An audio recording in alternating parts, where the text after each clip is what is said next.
para responder as suas dúvidas, as nossas dúvidas. Nosso convidado de hoje, o fisioterapeuta Thiago Fukuda. Thiago, boa tarde, seja bem-vindo ao Viver é Melhor. Muito obrigada por estar aqui, Thiago. Obrigado. Seja bem-vindo mais uma vez, por favor. O Thiago é especializado em joelho e quadril e é diretor clínico do Instituto Trata Joelho e Quadril. Seja bem-vindo ao nosso programa mais uma vez, Eu agradeço esse convite. Antes da gente falar de problema, vamos pensar no básico, no que seria o ideal. Qual é a função do nosso joelho, para começar? Posso usar o Claro, o por boneco? favor. Fica mais fácil de entender. Bom, inicialmente agradeço o convite, espero poder sanar as dúvidas dos telespectadores. E o joelho ele é uma dobradiça, né? Então a função dele é justamente receber a carga que vem lá do corpo, da bacia, do quadril, da coluna, ela toda depositada aqui no joelho, e como essa dobradiça dobra e estica, ela nos permite fazer a locomoção, nos permite subir escada, descer escada.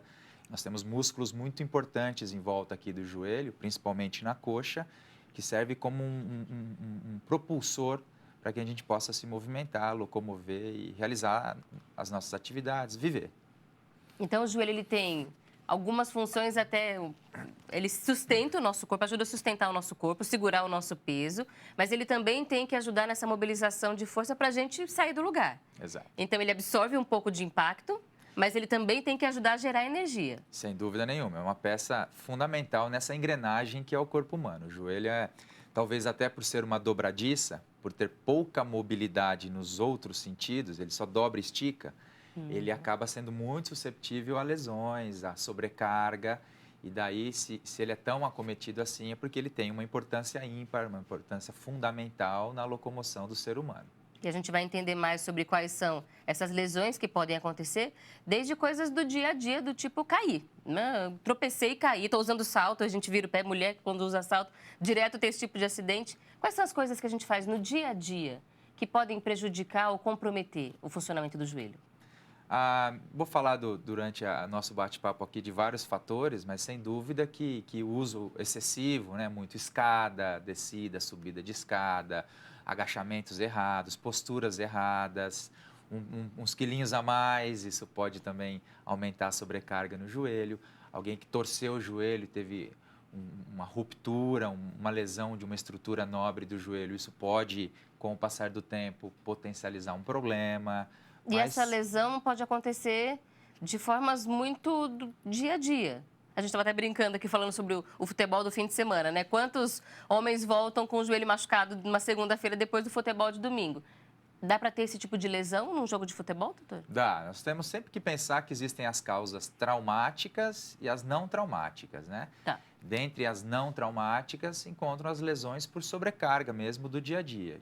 Peso excessivo no joelho, postura e etc. Aquelas coisas, você se machuca, não teve um momento em específico, né? Você vai acumulando lesões, pequenas lesões, microlesões, são problemas mais degenerativos, né? E as lesões traumáticas, aquelas mais difíceis de se prevenir, né? Porque você pode estar numa partida de futebol e já chegou, entrou na quadra, entrou no campo, não faz um aquecimento e já começa a correr atrás da bola sem uma preparação, você pode ter um problema sério ou, claro, que não conta com uma entrada de um jogador aí, uma contusão, uma pancada, mesmo. Um acidente e romper uma estrutura importante do joelho. Essa é um pouco mais difícil a gente prevenir, né? A primeira, a não traumática, sem dúvida, que é mais fácil. Então, a gente vai trabalhar primeiro para conseguir evitar esse desgaste que a gente vai acumulando ou que a gente vai provocando ao longo da nossa vida. E o que a gente mais tem hoje? Mais casos de desgaste por conta desses hábitos ou mais traumas mesmo? Nós temos uma rede de clínicas que é especializada em joelho e quadril, né? Então, a gente recebe muita lesão, muita coisa. Eu diria que 70% das pessoas que nos procuram por algum tipo de lesão não traumática, de sobrecarga, degenerativa. 70%, 75%. É uma boa parte. Sim, grande maioria.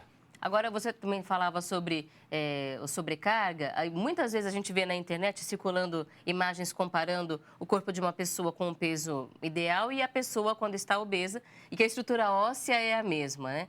E falam até em comparações quando você engorda 5 quilos, o quanto isso representa de sobrecarga para o joelho. Isso é real mesmo? A nossa estrutura óssea, ela não dá conta de suportar do mesmo jeito quando a gente está tão acima do peso, doutor, ou em sobrepeso e obesidade? É assim mesmo? Na verdade, a estrutura do nosso corpo, a estrutura principalmente do membro inferior, quadril, joelho, tornozelo, ela foi feita para suportar a carga, né? Quando eu ando, eu chego a ter de 2 a 2,5 vezes o peso corporal sendo incidido no meu joelho. Quando eu corro, eu chego a 5 vezes o peso do corpo. Se eu pular de uma mesa e pular no chão aqui agora e amortecer o impacto, a carga no meu joelho pode chegar a 10 vezes o peso do corpo. Seria como se numa pessoa normal, que pesa 70 quilos, e pulou de um caixote no chão, o joelho dele vai absorver mais de meia tonelada.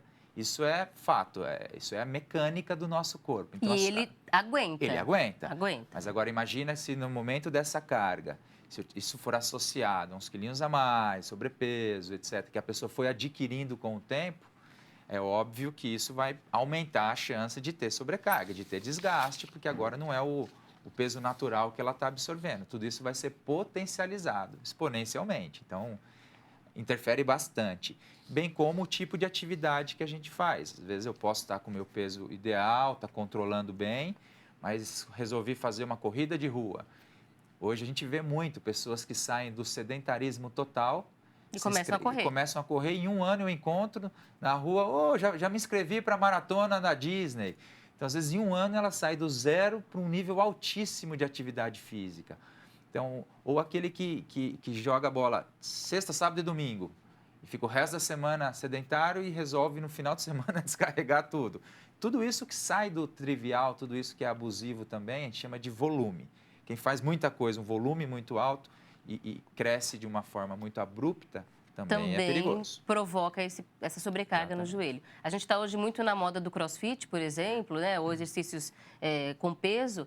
Também tem que tomar cuidado, porque tem muito peso, tem muito salto e você aumenta ainda a sobrecarga, porque além do peso do próprio corpo, você ainda vai carregar peso. Não é que não pode fazer, mas tem que ter cuidado com isso também. Essa sua última colocação foi muito importante. Todo esporte é maravilhoso. Todos eles têm as suas vantagens para todo o corpo, cardiovasculares, para a cabeça, psicológicos e para a estrutura física também. Então, o exercício é super indicado. Mas é óbvio que quando feito de uma forma abusiva, sem um controle, aí ele pode ser lesivo, né?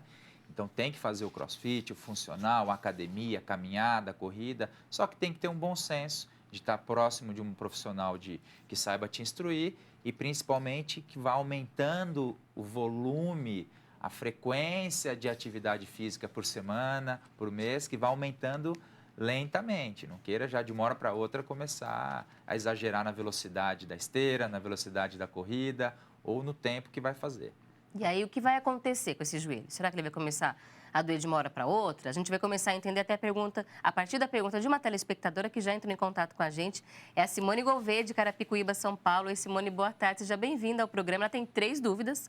Vamos começar com a primeira, porque tem a ver com isso. Olha, é uma pessoa muito ativa, parabéns. Continue assim.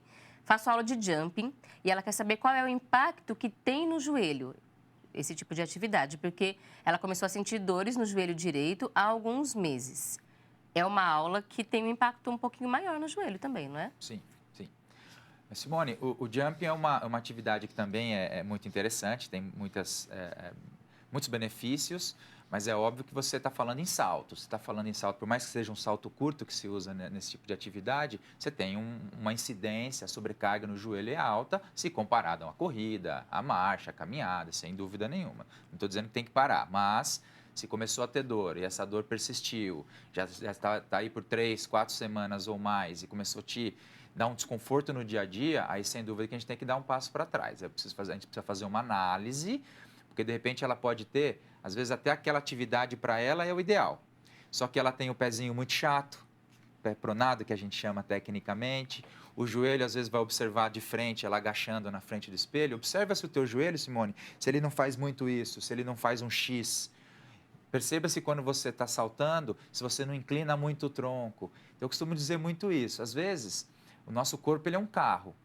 E se eu tenho o eixo do carro desalinhado, E se eu colocar esse carro na estrada, ele vai começar a gastar mais o pneu de um lado do que do outro. Então, não quer dizer... dói o joelho direito, então talvez ela tenha... Pode ser. Então, se persistir, aí eu acho que é hora de fazer uma análise com um profissional, uma análise um pouco mais minuciosa para saber se o carro está fora do eixo. Para primeiro alinhar e balancear o carro, para que ele depois possa pegar a estrada. No caso dela, dar um passinho para trás, fazer um reequilíbrio muscular para depois voltar a fazer essa atividade que ela gosta, que é o jump. Muitas vezes nem é a atividade o problema, é o próprio corpo que tem alguma característica que não está bem alinhada. Exatamente. E aí ela abandona a atividade física e acaba não resolvendo o problema. Tiago, a próxima pergunta da Simone. Quais os benefícios da natação para o joelho? Precisamos aquecer antes de começar? Tá. Boa pergunta também. Bom, toda atividade física ela exige um aquecimento, né? Corrida, futebol, todos eles exigem um aquecimento, que seria um trote leve. Se você fizer uma caminhada, um trote mais leve, você está aquecendo o corpo antes de ir para uma partida de futebol, por exemplo, né? Alongamento conta como um aquecimento ou não? Poderia entrar, mas hoje é muito discutível o papel do alongamento como aquecimento. Então, eu falaria mais a própria atividade que ela vai fazer, só que de uma forma mais leve, uma velocidade menor para aquecer o corpo e depois ela aumenta a intensidade. Tá bom. Tá? Em relação à natação, todo esporte é válido e a pessoa tem que fazer o esporte que lhe dê prazer. Porque às vezes chegam pessoas no meu consultório que me perguntam, eu preciso fazer natação? Porque agora eu estou um pouco melhor do meu joelho, já fiz o tratamento, posso fazer natação? Você gosta de natação? Não, não gosto, nunca fiz. Depois eu vou ter que sair com o cabelo molhado, tem que levar o secador, é um trabalho para fazer a natação e ela nunca fez, ela não gosta. Não, vamos fazer outro esporte. Agora, se a Simone faz natação, gosta, se dá bem, se é o que ela quer fazer, é o que dá prazer para ela, vai ter que fazer, pode, sem problema. Então... O fato de não ser um esporte, uma atividade com impacto, seria uma vantagem para uma pessoa que tem que poupar o joelho ou é uma ilusão a gente achar que porque não tem impacto o joelho está sendo poupado? Na teoria ele teria menos impacto no joelho, tá. Né? Na teoria. Mas, por exemplo, já tive pacientes que se empolgaram na natação, começaram a fazer natação com nadadeira, pé de pato, e aí aquele movimento repetitivo com uma nadadeira, aquilo acabou potencializando a dor no joelho. Então, é individual, é muito difícil generalizar. Nesses momentos. Faça a atividade que mais te dê satisfação, que mais te relaxa a cabeça, a alma. Te dê vontade de voltar para a próxima aula. Exatamente. Faça essa, vamos ajustar para aquela atividade que você gosta de fazer. Agora, aquecimento para todas elas. Sempre. Terceira pergunta. Quais os músculos que temos que fortalecer para não termos problemas no joelho? Tá. Como o tema aqui é mais joelho, membro inferior, os músculos-chave seriam os músculos do bumbum, que a gente chama de glúteos, que são os músculos que mais protegem o quadril. Depois, esse músculo anterior aqui da coxa, o músculo da frente da coxa, é o segundo mais importante, a gente chama de quadríceps tecnicamente. Panturrilha, a batata da perna, também o exercício, o fortalecimento dela é importantíssimo, porque são os 3 grandes músculos que nos ajudam na impulsão, na propulsão na atividade física. E depois entraria com uma menor proporção o músculo posterior da coxa. Tá? Então, os glúteos, músculo anterior da coxa e panturrilha, a batata da perna, os 3 principais. É o grupo que tem que ser fortalecido para ajudar a dar essa estrutura para o joelho funcionar. Agora, uma estatística da OMS, Organização Mundial da Saúde, estima que até 10 milhões de brasileiros tenham artrose. Entre eles está a mãe do Antônio Feitosa, lá de Joinville, Santa Catarina. Oi, Antônio, boa tarde. Ele conta o seguinte: minha mãe tem muita dor no joelho, ela tem artrose, e ele pergunta se a acupuntura poderia fazer bem a ela. Tá. Sim, a acupuntura principalmente com o objetivo de diminuir a dor, como um recurso analgésico e não invasivo, portanto, né? Como um anti-inflamatório, um analgésico via oral, que tem todas as consequências aí gastrointestinais. Que nesse caso seriam poupados, né? Exato. No caso então, a acupuntura, sem dúvida, que vai ajudar para alívio da dor. Não é que vai tratar a doença em si, a lesão em si, mas para alívio da dor eu acho que é recomendado. Agora a gente tem que entender o que é artrose. Exato. Explica pra gente então, por favor. Vou pegar de novo aqui o meu joelho, meu boneco. Bom, essa aqui é a estrutura do nosso joelho. Então, nós temos aqui o osso da coxa, né, que é o fêmur. Temos esse daqui, que é o osso da perna, a tíbia. E aqui dentro, entre esses dois, nós temos as estruturas que nos permitem os movimentos. Desde essas bolachinhas aqui azuis, que são os meniscos, tá? Até esses ligamentos todos que estão cruzando a articulação. Tá. Vou pedir licença aqui para esse ossinho que é a patela, ó, puxar ela um pouquinho para o lado. Quando a gente observa que o joelho, toda essa área mais lisa, ó, é a cartilagem. Então, normalmente, essa cartilagem ela é espessa no nosso corpo e ela permite um deslizamento perfeito de um osso sobre o outro. Sem o choque, né? Sem o ranger, assim, de Sim, um osso isso. raspando no osso. Tá. Com o passar do tempo, todos nós teremos um desgaste dessa cartilagem. Todos teremos, tá? Então, eu digo até que a artrose, ela não é patológico, não é uma doença, é fisiológico. É o envelhecimento natural das nossas juntas. Se eu fizer um raio-x, uma ressonância magnética de uma pessoa com 80 anos, comparar ela mesma com 40 e ela mesma com 20, mesmo que ela nunca tenha dor no joelho, no quadril, nada, mas sempre de um exame para o outro eu vou ver sinais de desgaste dessa cartilagem. Então, por isso que a gente tem que tomar cuidado. Quando essa cartilagem desgasta muito, a gente chama de osteoartrose ou artrose, mas que não necessariamente isso é uma doença. Muita gente tem e não tem dor, vai viver para o resto da vida e não vai ter dor no joelho, não vai ter dor no quadril. E você estava explicando um ponto importante até relacionado ao envelhecimento, que na verdade é uma adaptação do corpo diante de um desgaste que vai ocorrer. Sim. Mas que não necessariamente precisa ser sinônimo de dor, de sofrimento e de incapacitação, certo? Exatamente. Então, nós temos vários fatores de risco que, numa vida toda, podem potencializar esse problema do desgaste da cartilagem. Então, desde o sedentarismo, quem nunca fez atividade física, os músculos eles enfraquecem muito e a carga ela é sempre maior na cartilagem. Uns quilinhos a mais, sobrepeso, alguém que tem fator genético conta muito. Às vezes papai, mamãe, irmãos, tios têm problemas reumáticos, artrose, artrite. O filho tem uma chance maior.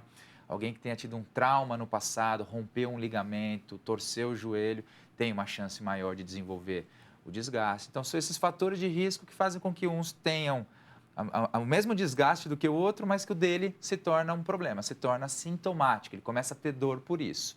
E isso não quer dizer que a vida acabou, muito pelo contrário. Tem muitas saídas para você que tem artrose, para você que tem desgaste no joelho, no quadril, você tem muitas saídas ainda, né? Desde um plano A, que seria um tratamento mais conservador, com uma boa fisioterapia, com exercícios, não só choquinho, essas coisas simples, mas eu falo principalmente exercícios de fortalecimento muscular. Depois nós temos uma outra linha de tratamento, já com medicações mais pesadas, até as aplicações de ácidos hialurônico, por exemplo, que a gente chama de viscossuplementação, o próprio colágeno, tem essas saídas que não têm uma boa resolutividade, porque a cartilagem ela não tem sangue, então ela não regenera, mas eu consigo dar uma estancada ali, uma segurada no desgaste. O remédio, então, ele não vai chegar na cartilagem, ele vai ficar só no entorno dela. É como se lubrificasse um pouco o joelho, melhorasse aquela engrenagem, parasse de sentir o arranhar ali de um osso com o outro, o rangido, né? É como se fosse um paliativo que acaba ficando por 4, 5, 6 meses e junto com o exercício físico, junto com uma boa fisioterapia, tende a ter uma taxa de sucesso que eu diria alta. Tá? Em casos onde realmente, depois de todo esse plano A, esse plano B, a dor persistiu, a qualidade de vida está ruim, a pessoa não consegue realmente fazer as suas atividades, perde aquele sorriso no rosto, começa a ficar se privando de muitas coisas, aí existe ainda a terceira saída, que seria a saída cirúrgica, no caso, colocar uma prótese do joelho, uma prótese de quadril. Mas eu costumo sempre dizer que tem que esgotar o plano A, esgote o plano B e aí o plano C deixa por última instância, mas que existe essa saída. E depois o Thiago vai explicar para a gente por que é a última instância, mas quando ela é necessária, como é que deve ser feito. Eu vou trazer antes algumas perguntas, inclusive porque uma delas fala exatamente sobre a cartilagem, que você citou nessa segunda etapa de tentativa de tratamento. É a dúvida do Cláudio, de São José dos Campos. Ele conta que o médico recomendou para ele o uso do colágeno para as dores no joelho. E ele pergunta como que o colágeno age nos ossos, se existe um tempo limite para usar e até que idade o corpo produz o colágeno. Na verdade, o que a gente tem que ter em mente é que o colágeno e tantas outras opções que nós temos hoje no meio, né, no nosso meio, são todos eles para lubrificar o joelho, como a cartilagem, aquele tecido de revestimento, ele é avascular. O que é isso, para quem não entende? Ele não tem sangue, a cartilagem não tem sangue. Não é como a pele, o músculo, que você vai lá e rompe, corta, e em algumas horas já percebe que começa a cicatrizar, em alguns dias você olha e nem vê mais a cicatriz. Isso porque tem sangue, então chegam Os células de fatores de defesa. coagulação Isso, chegam chegam lá. células de defesa que regeneram. A cartilagem, por ser um tecido que não tem sangue, ela é como essa madeira aqui, ela não regenera. Desgastou, não vai voltar. Só que eu consigo, com todas essas aplicações, existem evidências de que ela lubrifica a articulação. É uma graxa, é um óleo que se coloca numa máquina, numa junta. Então, não tem um tempo X, um tempo determinado para você utilizar. Você tem que conversar com o seu médico para realmente ver se você não tem nenhum outro problema relacionado, seja gástrico, seja estômago, rim, fígado, para saber se pode usar por um tempo mais prolongado ou não, ou se tem que ser de curto prazo. Muito difícil também generalizar. Mas, de uma forma geral, ela age como... O colágeno tem esse papel de uma graxa. Isso. De lubrificação. Mais ou menos isso. Tentar dar um pouco de alimento para essa cartilagem, nutrir um pouco essa cartilagem. Então, é mais conseguir estancar um pouquinho esse envelhecimento. É como se ele retardasse um pouco. Então, é válido, mas em conjunto, de novo, com uma boa fisioterapia, com exercício físico, com exercício aeróbico ou exercício de fortalecimento. Tem que ser um conjunto. Esse conjunto é sucesso. Muita gente acaba achando que só lá tomar uma injeçãozinha ou lá tomar um remedinho vai sumir. Se não ganhar força, é aquela história lá do carro que eu citei. Se o carro está desalinhado porque os músculos estão fracos, né? Se o carro está desalinhado, não adianta ficar enchendo o pneu só, é paliativo demais. Eu preciso realinhar o carro, então eu preciso dar condição para o meu corpo ter mais força para realizar minhas atividades e, ao mesmo tempo, esses fatores adicionais vão potencializar melhor, vão ajudar. Tem que ser um sinergismo, equilíbrio, como tudo na vida. E não adianta querer escapar do básico, que é fazer atividade física, que é mudar estilo de vida, disso não tem como fugir. Agora, a pergunta do Cláudio, se o corpo produz até qual idade, o corpo produz colágeno? Todo o nosso corpo é colágeno, é um tecido de sustentação. No cabelo você tem colágeno, nos olhos, na pele, o nosso corpo é composto por colágeno, então sem dúvida nenhuma. Ele produz sim, exato, mas vai diminuindo. Com o envelhecimento, essa capacidade vai diminuindo, né? Agora a pergunta da Maria de Lourdes, de Belo Horizonte, Minas Gerais, que fala sobre uma outra necessidade, que quando a gente fala de fazer atividade física, ela pensou no tênis, o que é uma questão importante. Ela pergunta, um tênis não apropriado também causa danos ao joelho? Ela comenta, os tênis bons estão caros. Dá para achar tênis bom que não esteja tão caro, Thiago? Dá sim, dá sim.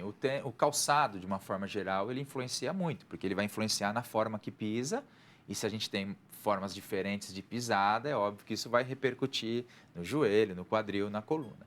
Eu diria que um tênis desses mais elaborados, mais caros, seria importante para a corrida, porque você faz isso por horas e horas, por quilometragens altas aí. Um tênis ele não vai ser tão lesivo para o que a gente faz no dia a dia. Para trabalho, para essas coisas, não. Mas se vai começar a fazer uma atividade física de longa duração, aí um calçado adequado pode interferir. Então, também não é desesperador também. Se é uma moça que usa salto alto, por exemplo, ou uma Anabela, uma plataforma, por um período curto no dia, é óbvio que não tem problema nenhum e vai ter que continuar usando. Agora, tem pessoas que trabalham assim, ficam 8, 10, 15 horas com um calçado inadequado, aí pode falar mais alto, mas não é algo também tão preocupante. Calma, não é assim também. Então, causa danos, mas para as pessoas que fazem uma atividade física muito intensa ou por muitas horas. Isso. Se não for o seu caso, Maria de Lourdes, ela vai provando o tênis e vendo aquele que fica mais confortável e que caiba no bolso dela. O ideal é quando, especificamente falando em tênis, que foi a pergunta dela, pegar um tênis que é neutro. Não inventar a moda, essa tal da pisada pronada e supinada. Hoje a gente não tem evidências de que se você tem a pisada, o pé chato, que a gente chama pronada, que vai botar um tênis de pronador, que isso vai melhorar, não temos evidência disso. Então, tênis neutro e dentre eles, um que você se sinta confortável de utilizar. Então... E que aquela parte de trás do tênis, que é a parte que a gente chama de contraforte, essa parte daqui, ela não pode ser muito mole, essa que você torce. Ela tem que ter um certo contraforte, um pouquinho moderado também. Não pode ser muito rígido, mas não pode ser aquele que você pega e torce o tênis assim, aquele tênis muito mole. Tem que também achar um equilíbrio. Segura. Exatamente. Ele não vai estabilizar o tornozelo. E perguntar para o vendedor mesmo da loja, né? Se é um tênis neutro, por conta de pisada. mas a gente tem que sair pesquisando mesmo, porque não pode ser esse um motivo para não fazer atividade física. Tem que fazer. Muito obrigada, nossa telespectadora Maria de Lourdes, lá de Belo Horizonte, Minas Gerais. Agora, a Matilde Elizabeth, que mora aqui em Osasco, São Paulo, conta o seguinte: ela tem uma irmã com artrose nos joelhos, ela tem 57 anos, o joelho dela faz um X, acho que imagina a hora que abaixa, né, que faz aquele X que você comentou, e ela pergunta a partir de quantos anos pode-se usar uma prótese de joelho. Tá. A artrose que a gente está falando aqui, ela tem vários graus, né? Na verdade, nós classificamos de 1 a 4, dependendo do grau de acometimento da cartilagem. Grau 4 é quando já existe um contato de osso com osso, já tem deformidade, em casos mais graves. Muita dor. Então, teria que primeiro observar qual o grau de artrose que o paciente tem. Uma prótese hoje, ela dura em torno de 15 anos. Dependendo do uso, um pouquinho menos, em alguns um pouquinho mais, mas em torno de 15 anos. Então, a idade ideal seria depois dos 65, tá? Idade ideal. Isso não quer dizer que não possa fazer antes. Se a pessoa tiver passado pelo plano A, pelo plano B e a dor está insuportável, mesmo uma pessoa mais jovem, com 57 anos, se for insuportável a dor, que está alterando a qualidade de vida, ela já não sorri mais, já não vai mais no shopping, já não passeia com os amigos, não faz mais nada pela dor, fica dentro de casa porque tudo dói. Já tentou um plano A caprichado, um plano B caprichado, de repente vale a pena antecipar. Então, quem decide é o paciente, quem decide é o quanto aquilo está interferindo na vida dele, o quanto uma opção cirúrgica de trocar um osso por uma prótese, uma cirurgia de médio para grande porte, o quanto risco vale a pena para o benefício.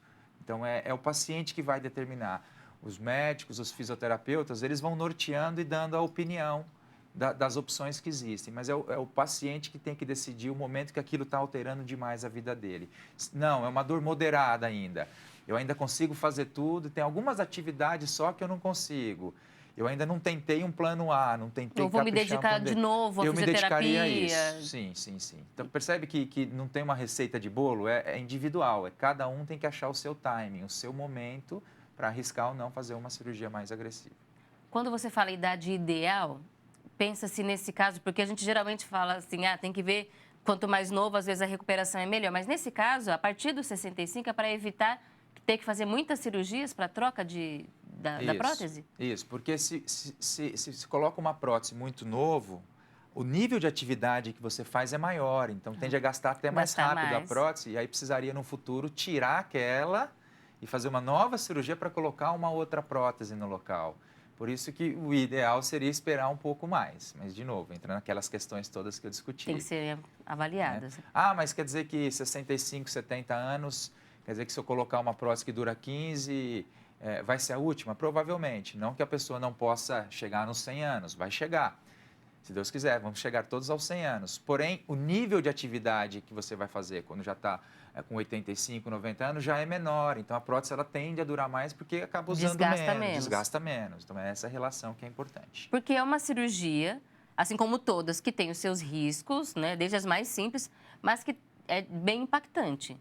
Como é que é a colocada de uma prótese? Você falou, tira um pedaço do osso e tudo mais. Isso. Explica pra gente como é que é essa substituição. O cirurgião, ele faz uma incisão anterior no joelho, ele corta essa parte da superfície articular do osso do fêmur, troca essa parte do osso da tíbia e coloca uma prótese de metal no lugar, colocada normalmente com um cimento ósseo para poder fixá-la no lugar. Prende no osso? No próprio osso, exato. Acabou a cirurgia, vai começar um processo de reabilitação, porque o joelho vai estar inchado, vai estar com dificuldade de movimentar, vai estar dolorido. Então, a gente tem que fazer um processo de 3, 4 meses de reabilitação para poder devolvê-lo às suas atividades normais. Os músculos enfraquecem muito, até porque quem já tem a indicação de fazer uma prótese já é uma pessoa que está com dor há muitos anos, já tem muitas limitações no joelho e já tem uma fraqueza muito grande. Então, não é porque vai colocar a prótese que a dor vai passar assim rápido, que o movimento já vai ser perfeito e que o músculo vai ganhar força. É um processo de 3, 4 meses no mínimo para que ela possa ter uma vida normal depois. Então, vai ser um período que ela vai ter que dedicar a fazer isso. Porque antes de fazer a cirurgia também tem que fazer toda a preparação, os exames e tudo mais. Teria alguma coisa que seria contraindicação? Por exemplo, um paciente que tem hipertensão. Enquanto não tiver com um bom índice de pressão, não pode fazer cirurgia. Tem alguma coisa que seria um impeditivo antes de fazer a cirurgia? Sim. O próprio cirurgião ele vai fazer esse screening, né, antes da cirurgia, essa avaliação, problemas cardiológicos, uma hipertensão descontrolada, descompensada, então vários aspectos que vão contraindicar uma cirurgia, tá? Então, sem dúvida nenhuma. E mesmo depois da cirurgia, nós temos aí uma taxa hoje de 70%, 80% de melhora do quadro, e a pessoa fala, nossa, estou bem e consegui resolver o meu problema por anos, né? Mas tem aí seus 20%, 30% que acabam ficando com alguma sequelinha aí, desde um joelho mais rígido, mais duro, desde dor, manter a mesma dor antes da cirurgia, a fraqueza muscular, dificuldade de andar e em alguns casos até quando ela já tem um problema, um desgaste nos 2 joelhos, opera um para resolver o problema, porque aquele era o que doía mais, mas começa a jogar peso para o outro e daqui 6 meses, 1 ano, o outro começa a chiar e vai fazer o quê? Vai fazer outra prótese do outro lado? Vai perder 2 anos operando? Então, calma, o conselho aí é calma, existe saída. O fato de ter um diagnóstico de artrose não é o fim do mundo, você tem muita água para passar debaixo dessa ponte, então calma, pondere, tente todas as formas, se dedique ao tratamento, ouça os conselhos do seu médico, do teu fisioterapeuta, se dedique ao tratamento, invista nele e sabendo que existem planos A, B, C, graças a Deus temos todas essas saídas hoje, a área médica está tão avançada que propicia ao paciente muitas soluções, mas precisa, como tudo na vida, de muito empenho, muita dedicação e não desistir. Porque uma das coisas que a doença tenta fazer com a gente é fazer aquela nuvenzinha negra pairar na nossa cabeça e falar, desiste, para com isso, não vale mais a pena, você está cansada. É isso que a gente não pode deixar acontecer. Tem que vencer essa nuvenzinha negra, sair debaixo dela e confiança sempre, nunca desistir. E é interessante pensar sobre isso, porque a gente tem que comemorar os avanços e hoje a possibilidade de fazer uma prótese de joelho, substituir uma estrutura que é tão complexa, que tem tantas funções, e o que é um avanço da medicina, mas é importante entender que não quer dizer que, se não der certo, eu vou para a prótese. Não é tão simples assim. Pode ser que continue com dor, pode ser que continue com problemas. Vale a pena ainda se dedicar antes. O que muita gente reclama, fisioterapia é chato, tem que ter muita dedicação, meses, anos, e parece que não tem melhora. Mas ainda assim, vale a pena investir nesse tratamento mais conservador, sem dúvida nenhuma, que exige mais disciplina, muitas vezes, mas ainda é a melhor alternativa. Ainda é, sem dúvida nenhuma. Alessio, boa tarde. Ele conta que, segundo o ortopedista, ele precisa fazer um alinhamento das pernas. Elas são um pouco tortas. Ele já perdeu também bastante cartilagem. Só que ele está na fila, aguardando por esse tratamento. E, enquanto isso, ele quer saber o que é que ele pode fazer para aliviar a dor. Ele está fazendo fisioterapia, mas ainda assim as dores não passam. Perfeito. De novo, difícil a gente tecer comentários sem examinar o cliente, sem saber quem é. Mas, pelo histórico, ele deve ter uma alteração do movimento. Do movimento não, uma alteração da estrutura, ele deve ter já uma deformidade no joelho e ele não deve ter idade ainda para prótese, talvez. Então, uma das opções é o que a gente chama de osteotomia. O cirurgião, ele corta um pedacinho do osso e tenta realinhar parcialmente o eixo do movimento.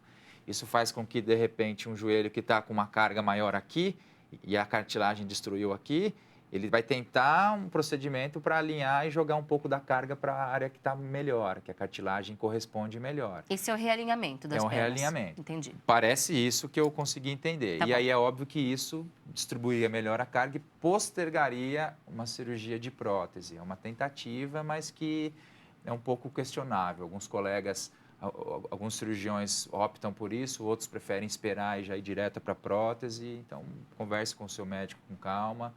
Escuta esse tipo de coisa para realmente ir com uma certeza na cirurgia. Agora, com relação a aliviar a dor, ele tem que conversar com o próprio médico. Isso. Porque muitas vezes associa-se medicação. Exato. Mas a fisioterapia tem que continuar, né? Tem que continuar porque enquanto não ganhar força nesses músculos, não vai conseguir proteger o joelho. E aí, então tem que ser um bom trabalho, tem que investir nisso, converse com o seu fisioterapeuta, tente novas estratégias. Nós falamos hoje da acupuntura, falamos dos aparelhos que tiram a dor na fisioterapia, falamos de fortalecimento, os músculos-chave para fortalecer. Converse com o seu fisioterapeuta para tentar tomar uma linha agora mais assertiva e, ao mesmo tempo, conversando com o seu médico para saber se dá para entrar com uma terapia medicamentosa para suprimir um pouquinho esse quadro de dor. Essa questão da dor é muito importante, porque muita gente sente dor e para. Está doendo, está alguma coisa errada, ou deveria parar mesmo? Ou ela tem que conversar com o médico antes? Porque talvez ela tenha que continuar para conseguir superar a dor. Exato. Então, claro que a gente não deve trabalhar com dor, ou seja, eu não quero fazer um tratamento que o exercício gere dor. Aí é porque tem alguma coisa errada. Isso não é para acontecer. Não é para acontecer. Tá bom. Por isso que tem que estar na mão de uma pessoa experiente que consiga fazer esse trabalho todo de reforço muscular sem estar agredindo, que consiga proteger a articulação. Mas o fato de se você está fazendo os exercícios sem dor, mas durante o seu dia a dia ainda apresenta dor, você tem que perceber se está tendo uma evolução. Então, se você tinha dor 10 vezes por dia, uma dor de 0 a 10, 10 é a pior dor do mundo, 0 é sem dor. Então, estava no 7. Agora eu estou indo, agora eu tenho dor um dia sim, um dia não, e está vindo com uma intensidade 5. Isso é evolução. Tá? Então, você tem que perceber se está tendo uma evolução com o tratamento, mesmo que seja lenta. Mas se está evoluindo, que seja em doses homeopáticas, mas está evoluindo, invista nisso, continue ali. Pergunta agora da Erotilde do Carmo, aqui de São Paulo, capital, que conta uma história bem complexa. Eu acho que, assim, já ajudando o Thiago, é difícil de avaliar só olhando para essas informações, mas vamos lá. Ela tem artropatia na coluna lombosacra e nos joelhos. O que é artropatia, Thiago? A doença da articulação, é o desgaste. É o desgaste como se também, fosse a artrose. Tá bom. Na coluna e nos joelhos, então. Isso. Ela tem. Tá. Ela está aguardando para fazer uma cirurgia de colocação de prótese em um dos joelhos desde 2013. Então, 5 anos aí de espera. De lá para cá, já engordei mais 15 quilos e adquiri diabetes, colesterol e insuficiência cardíaca. Sendo que antes eu só tomava medicação para o hipotireoidismo. Quando ela recebeu a indicação, ela só tratava hipotireoidismo. Agora ela tem essas outras complicações. Qual seria o melhor tratamento? Tá. Provavelmente ela está na fila do SUS, né, para operar pelo Serviço Único de Saúde, né, que é realmente no SUS hoje a fila de espera é grande para fazer uma cirurgia eletiva, né, que são essas cirurgias de escolha, né, e é óbvio que isso acontece muito. Essa é uma queixa muito real. Ela tem uma indicação, já recebeu uma indicação, só que como está na fila de espera, esse problema local acabou gerando compensações no outro joelho, na coluna, ou vice-versa, ou às vezes indicado um procedimento de coluna e como ela começou a se proteger para andar, para agachar, para realizar as atividades, jogou a carga no tornozelo, no joelho. Complicou a saúde de uma forma geral sistêmica. Vai virando uma bola de né? neve, aí por isso não consegue fazer atividade física, começa a ficar mais sedentário, mais parada, aí acaba ganhando uns quilinhos. Esses quilinhos a mais podem ter relação com colesterol, própria diabetes. Você sabe que o exercício físico para diabetes é muito bom. Tá? Então, é uma bola de neve. Então, de novo, entra nessa história toda que eu estou falando. Não pode desistir. Tenta, se a opção cirúrgica não é uma opção, nesse momento não está aqui latente, vamos tentar fazer uma atividade física que não provoque mais dor no joelho, pelo menos mantenha o que tem hoje. Não deu, vamos para a natação, vamos para a hidroginástica. Tentar perder peso, vamos fazer controlar a caminhada, as doenças. Vamos tentar achar um nutricionista para controlar esse peso.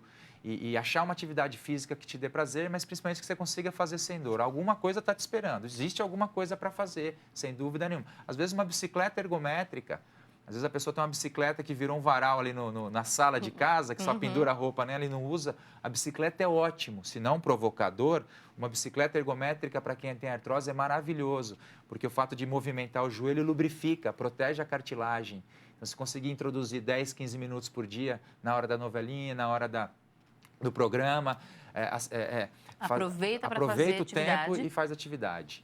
Então, uma joelheira, às vezes, uma joelheira bem apertadinha, desde que não tenha aquele buraquinho na frente, tem que ser uma joelheira lisa, mais baratinha que tiver, mais simples, ajuda a melhorar um pouco a dor no joelho também. Então, são estratégias, um gelo, uma bolsa de gelo, uma bolsinha de água quente, tudo isso ajuda em casa. E não deixar a condição de saúde dela se agravar, se esforçar para tentar diminuir esses outros fatores, para a hora que a cirurgia acontecer. Muito obrigada, Erotilde. Coloque em prática essas orientações e continue indo ao seu médico, hein? Agora, o Heraldo Freire, de Jaguaripe, na Bahia. Oi, Heraldo, boa tarde, seja bem-vindo ao programa. Ele parabeniza pelo programa, parabéns, doutor. Há uns 8 meses foi constatado no meu joelho esquerdo, e eu sou destro, um coágulo de sangue, mais um cisto de Baker, é isso? Hoje, com algumas sessões de fortalecimento dos músculos, abandonei as sessões e eu não sinto mais dor. Devo fazer caminhada normalmente? Tenho 55 anos e uma vida com poucas ou nenhumas atividades físicas específicas. Ótimo. Deve fazer, deve fazer. Aproveita que conseguiu um bom resultado com o tratamento não está com dor atrás do joelho e vamos para uma atividade física. Caminhar normalmente não tem contraindicação nesse caso? Não, nenhum. Então, sim, faça atividades físicas, pode continuar fazendo. Mas não deixar de ir ao especialista também, né, doutor? Porque pode ser que ele tenha um agravamento da condição de saúde dele de novo, no caso de ter um cisto? Não. Acho que ele tem que fazer atividade física. Se não tiver dor, ele vai aumentando o gradativo. De repente, conversar com um profissional de educação física, na academia perto de casa, alguma coisa assim, para ter uma instrução melhor. Mas agora está liberado. Se ele já fez o tratamento, está assintomático, está liberado para a vida normal. Agora tem que ter um instrutor para os exercícios em si. Então, toca a vida. Essa história de nenhuma ou poucas atividades tem que mudar. Essa parte aqui que tem que mudar, hein? Então faça isso que vai dar certo. Agora, a Cláudia de Oliveira Campos, de São José dos Campos, São Paulo, também participando. Doutora, ela fez uma artroscopia nos joelhos. E a partir disso, ela não consegue mais agachar. A dor é muito intensa, isso foi no ano de 2011 e 2012. Mas ela fala assim, isso quer dizer que não devo insistir em fazer certos tipos de exercícios que precisa agachar? Operei os 2 joelhos em 2011 e 2012. E ela teve um sinovite, é isso? Em ambos os joelhos. Tá. A artroscopia é um procedimento menos invasivo, óbvio, do que uma prótese, onde o cirurgião usa 2 canulazinhas, entra no joelho e raspa, seja o menisco, seja um pouco de cartilagem danificada. Então, é uma cirurgia um pouco mais leve, uma recuperação mais rápida, mas ela também tem um efeito mais curto. Se a gente está falando aqui de desgaste de cartilagem, imaginando que ela fez uma artroscopia para limpar um pouco a cartilagem, a gente sabe que em 5, 6 anos a tendência é voltar. Ela deu um paliativo também e depois a dor volta. Provavelmente é isso que aconteceu. Mas isso não quer dizer que ela não possa mais agachar. Tem formas e formas de agachar. Quem tem desgaste no joelho, a pior coisa é quando vai agachar indo com o joelho para frente. Vai agachar com o tronco reto, jogando o joelho nunca pode passar a ponta do pé, porque aí a gente tem muita pressão na frente dele. Então, quem tem artrose no joelho, a gente ensina a agachar, que é fazer um agachamento sem projetar o joelho para frente, jogando o bumbum para trás e mantendo a coluna reta, a coluna mais inclinada, desculpe. Isso tira a carga do joelho. Então, você pode agachar, você vê que uma mesma atividade ela pode ser feita preservando o joelho ou não. Então, pode agachar, mas tem que achar a forma certa. Então, faça esse exercício. Um professor também de educação física, um fisioterapeuta, pode ajudar a fazer isso com esse cuidado. Muito obrigada, viu, Cláudia, pela sua participação. Tiago, muito obrigada também pela sua participação, pelas orientações à nossa audiência. Seja sempre muito bem-vindo ao Viver é Melhor. Agradeço.